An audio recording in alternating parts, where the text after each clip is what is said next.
Alhamdulillahi Rabbil Alamin.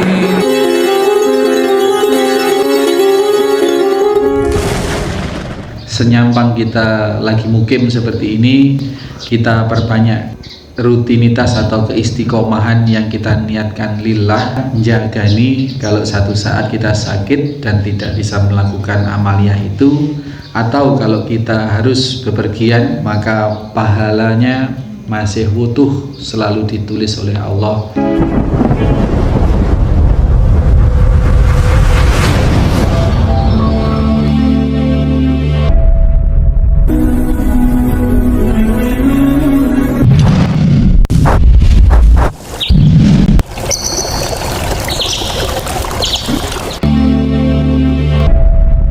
Bismillahirrahmanirrahim. Assalamualaikum warahmatullahi wabarakatuh.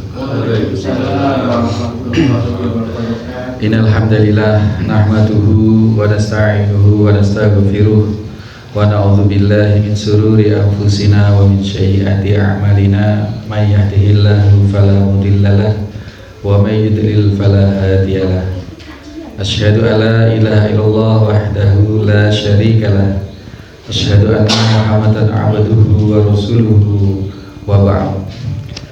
Bapak-bapak, ibu-ibu, jamaah sholat subuh di Aula Yatim Center Al-Firas ataupun segenap Anda mustami dimanapun berada saat ini, rahimani wa rahimakumullah.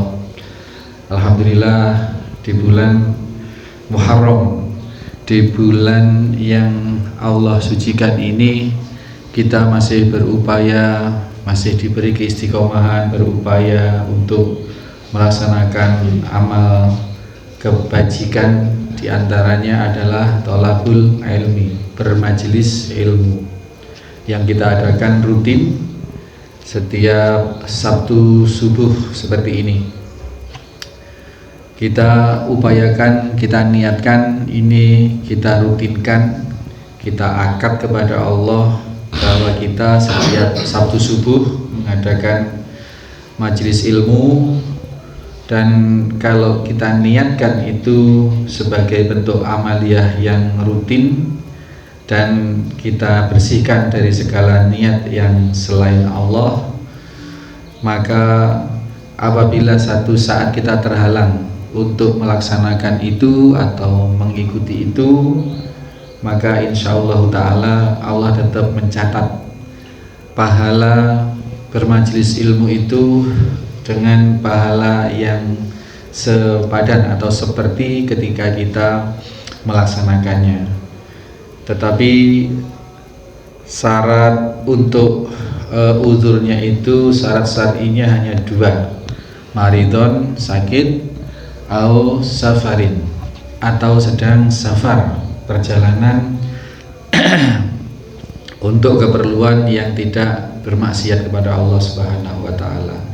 Inilah fungsinya keistiqomahan, fungsinya kesungguhan kita di dalam mengabdi, di dalam beribadah kepada Allah Subhanahu wa taala dengan niat yang benar, dan kita istiqomahkan, maka apabila terhalang, nilai pahalanya tetap kutibalahu mislu makana ya'malu mukiman sahihan iza maridon abdi au safarin. Itu hadisnya itu, apabila seorang hamba itu sakit au safarin atau sedang perjalanan, kutibalahu mislu, ditulis baginya semisal pahala makana ya'mal mukiman sahihan, ditulis pahala amaliyah kebaikan yang dia rutinkan, yang dia lakukan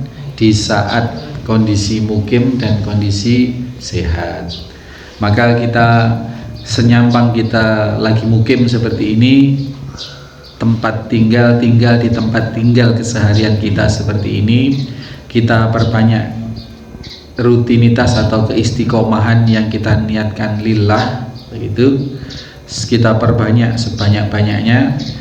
Karena apa? Menjagani kalau satu saat kita sakit dan tidak bisa melakukan amaliyah itu, atau kalau kita harus bepergian dan di tempat bepergian itu kita tidak bisa melaksanakan amaliyah rutinitas itu, maka pahalanya masih utuh selalu ditulis oleh Allah Subhanahu wa taala untuk kita. Alhamdulillah. Inilah salah satu kemurahan, kenikmatan dari Allah, sehingga kita bersyukur sekali. Kita bersyukur, kita perbanyak rasa syukur kita atas kemurahan Allah yang demikian itu. Ini salah satu kenikmatan di antara banyak kenikmatan yang tidak bisa kita hitung-hitung jumlahnya.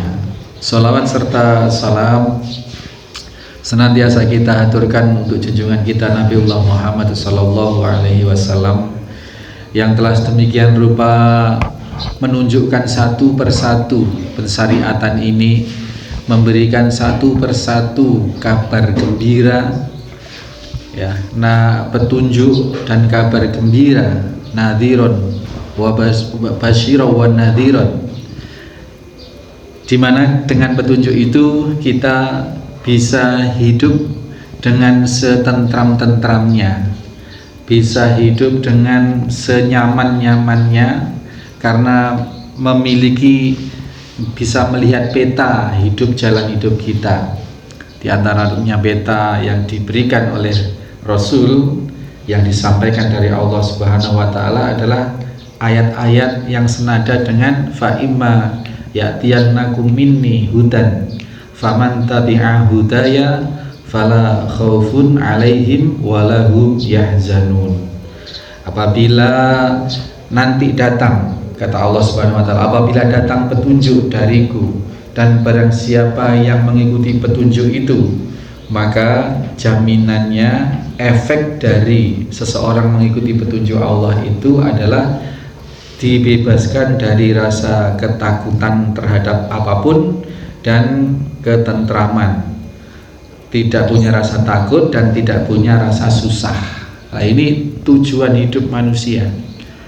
Bagaimana tidak takut dan tidak susah secara paripurna, secara zahir batin, apabila seseorang sudah mengetahui jalan hidup yang baik bagaimana, kemudian diberi pertolongan oleh Allah untuk mengikuti jalan kebaikan itu dan bisa menghindarkan hal-hal yang bisa mendatangkan potensi siksa, yakni kemaksiatan-kemaksiatan dalam segala bentuknya.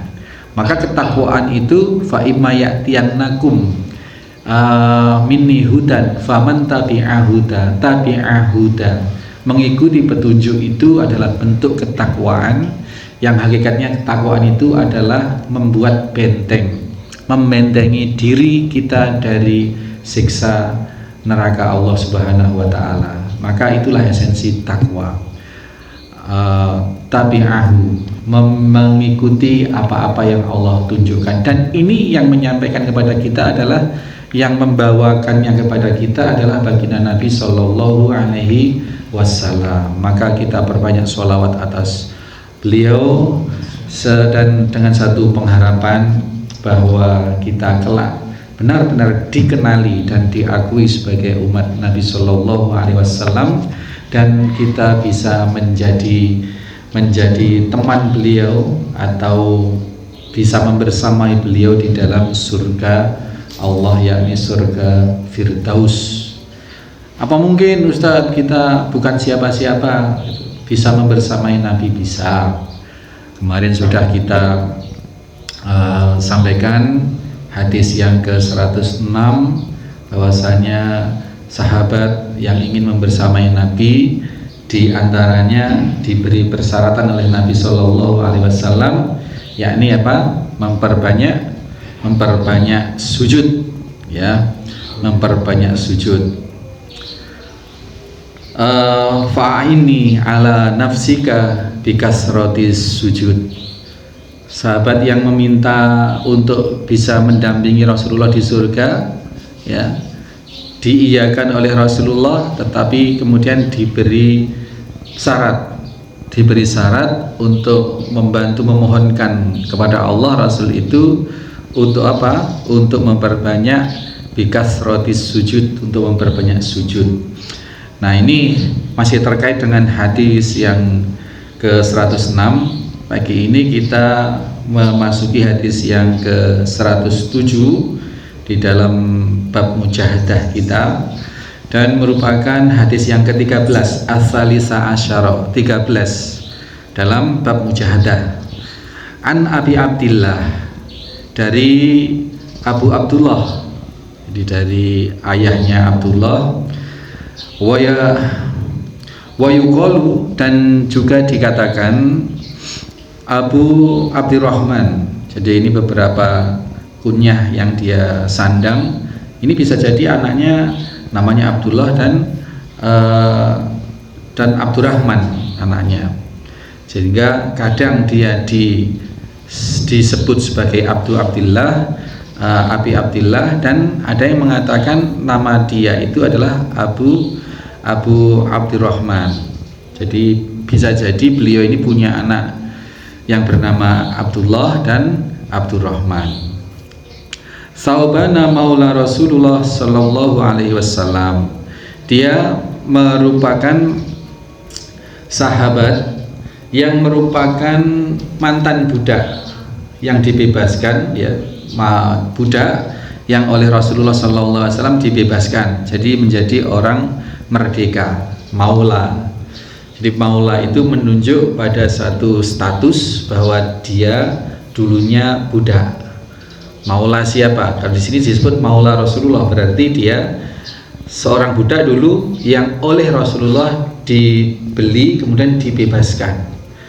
Jadi ini kalau kita ketemu kata-kata maula dimanapun pasti diikuti dengan suatu nama. Misalkan Maula Ali bin Abi Thalib, berarti seseorang itu adalah budak yang dulunya dibebaskan oleh Ali bin Abi Thalib. Maula Abdurrahman bin Auf misalkan, berarti mantan budak yang dibebaskan, budak yang sudah dibebaskan oleh Abdurrahman bin Auf. Nah, Abdi Abdurrahman atau Abu Abdillah ini adalah maula Rasulullah Shallallahu Alaihi Wasallam.